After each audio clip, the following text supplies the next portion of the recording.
First, we'll discuss shell and tube heat exchangers. Then we'll demonstrate testing boilers and large condenser units.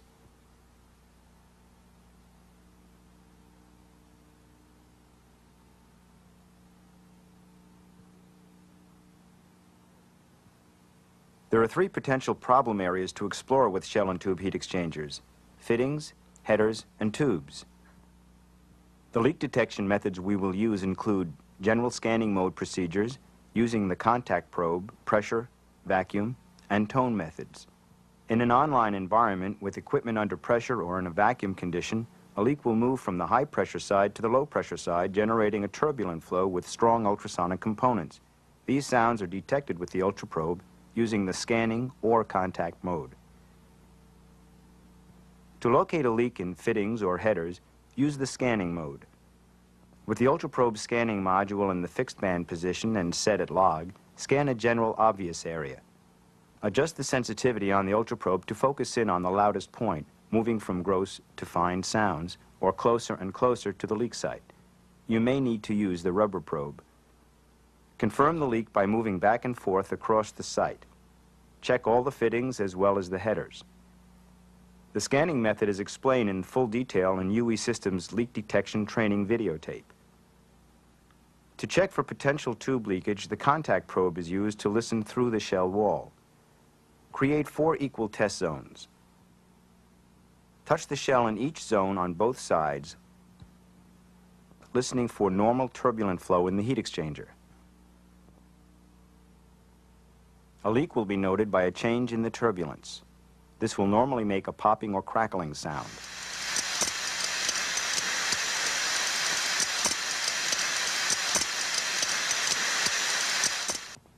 If you're unsure about what you're hearing, compare the sounds with those of other heat exchangers in a similar area with similar load factors. If there is insulation around the heat exchanger, make plug holes and test each time at these sites. Never use the contact probe to create a hole. The pressure will damage the transducer. Check 4 test locations on one side, then 4 locations on the other side. This method is effective for ongoing monitoring of gross tube leakage. Small leaks in peripheral tubes or gross leakage in central tubes can be detected. In an offline environment, 3 methods for testing tubes are used: the pressure, vacuum, and tone methods. The pressure method is conducted by first sealing up outlets to prevent the gas from escaping and connecting house air to the inlet. The system is then pressurized. Test the system as previously demonstrated. Listen for the characteristic rushing sound of a leak with the ultraprobe scanning module.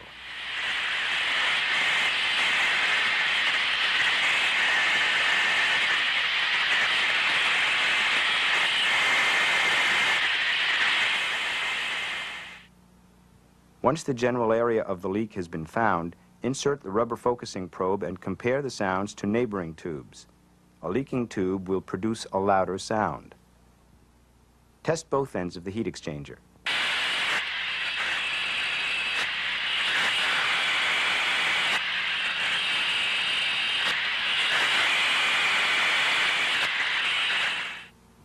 There are certain systems which may not work with pressure. In this case, create a vacuum with a vacuum pump and use the same scanning procedure we've just described. When it may be considered too difficult or time-consuming to use the pressure or vacuum methods, the tone method should be used. Blow all the tubes free of debris and liquid, which will block the sound. UE Systems WTG-2SP warble pipe tone generators are used. Use as many tone generators as may be necessary in order to achieve as uniform an ultrasound field as possible around the tube bundle. As an example, place one in the inlet port and one in the outlet port. Proceed as with the other leak detection methods, scanning for the sonic penetration of the warbling tone.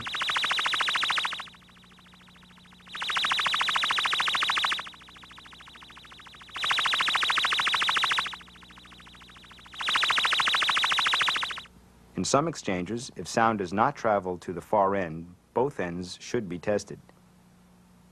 The tone may also be blocked by baffles or support sheets. If more sound is needed, you may use more tone generators with existing fittings in the central area of the heat exchanger. Or you may create additional fittings for testing purposes if your company's policies permit. In certain situations, it may not be possible to use the tone method. In these instances, use the pressure method. In peripheral areas, create zones for comparison testing of tubes with similar intensity readings and sound quality. Since tone generators are on top of peripheral tubes, they will be vibrated during testing of areas near the generators. For an accurate test, test one zone at a time. Reduce the ultraprobe sensitivity to read about 50 on the meter and scan for variances between tubes.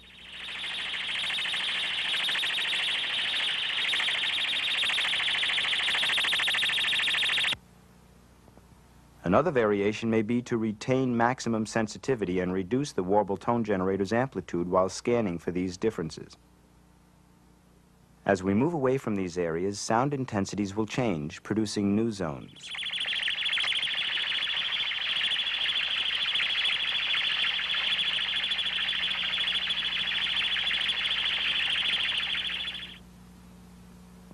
When you see a change in intensity levels and recognize there is a new area, readjust the sensitivity to read 50 on the meter again and continue testing until you enter another zone.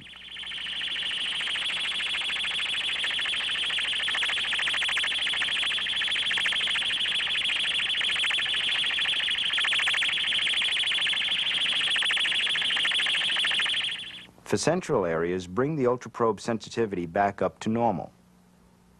You may also increase the amplitude of the tone generator as the distance away from the vibration area increases. Use this method to check the integrity of the tube roll. Grossly thin spots along the tube will vibrate and therefore may also be recognized.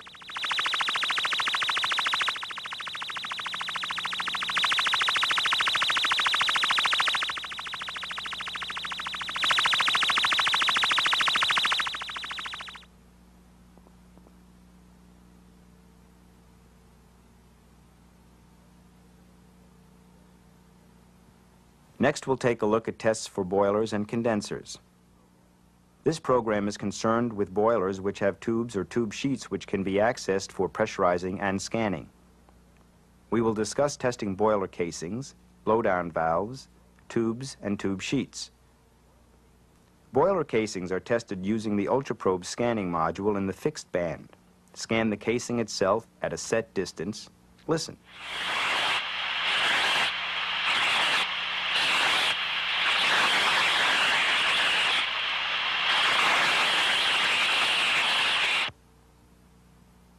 Sometimes you may need to use the rubber probe.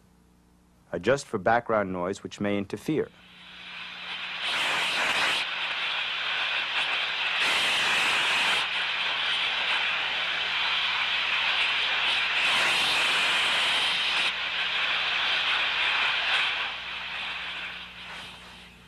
Blowdown valves are checked by using the contact probe on the downstream side. There should be no flow. When testing tubes with the system pressurized, use the scanning module. If there is steam in the tubes, it will be necessary to scan at a distance. Note the area with the loudest sounds. Adjust the sensitivity to pinpoint the leaking tube. Next, we'll discuss testing condensers. Large condensers are usually tested for air in leakage. This introduces impurities into the system and can advance corrosion.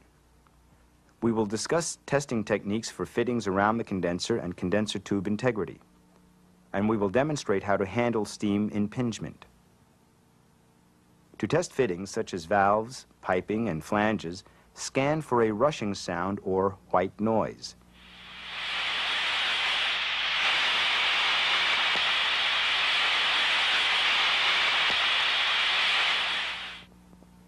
Use the scanning mode of the ultraprobe as shown earlier. Adjust the sensitivity to move from gross to fine sounds, and move back and forth to confirm the leak site. Ultrasound is more frequently the method of choice for testing the integrity of condenser tubes while the condenser is at partial load. Other non-technical methods, such as using foam, smoke, or plastic wrap, are far less sensitive, and the more sensitive helium method is time-consuming. Ultrasound is fast and accurate. To locate a leak site with the ultraprobe, conduct a quick scan, listening for an obvious problem area. If a sound pops out from the background noise, you may be able to get closer and pinpoint the leak site this easily.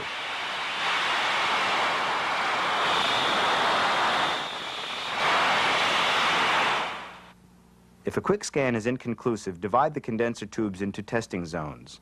Start scanning peripheral tube zones where sounds are loudest. Set the ultraprobe to log and use it in the fixed band position. With the rubber probe, scan a sample tube and adjust the sensitivity to read 50 on the meter. Scan for the loudest deflection in the test zone.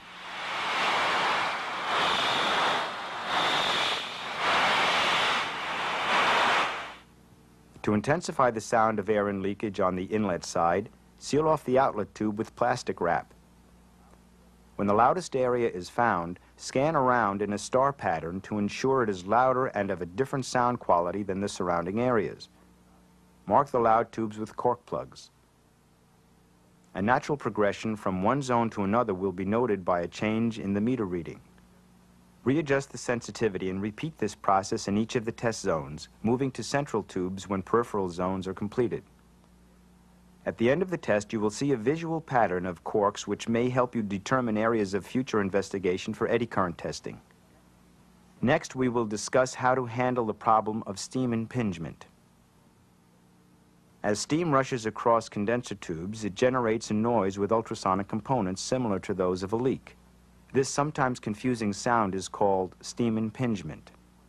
To differentiate between steam impingement and air in leakage, use the vacuum leak confirmation module in place of the regular scanning module. Seal off the end of the suspected tube, isolating it from the rest of the tube sheet. Then listen and observe the meter.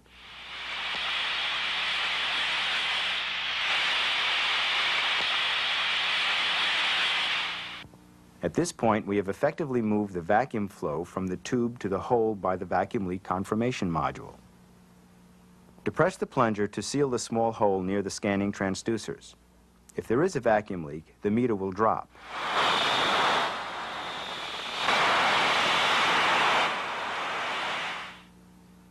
In the case of steam impingement, the meter stays the same.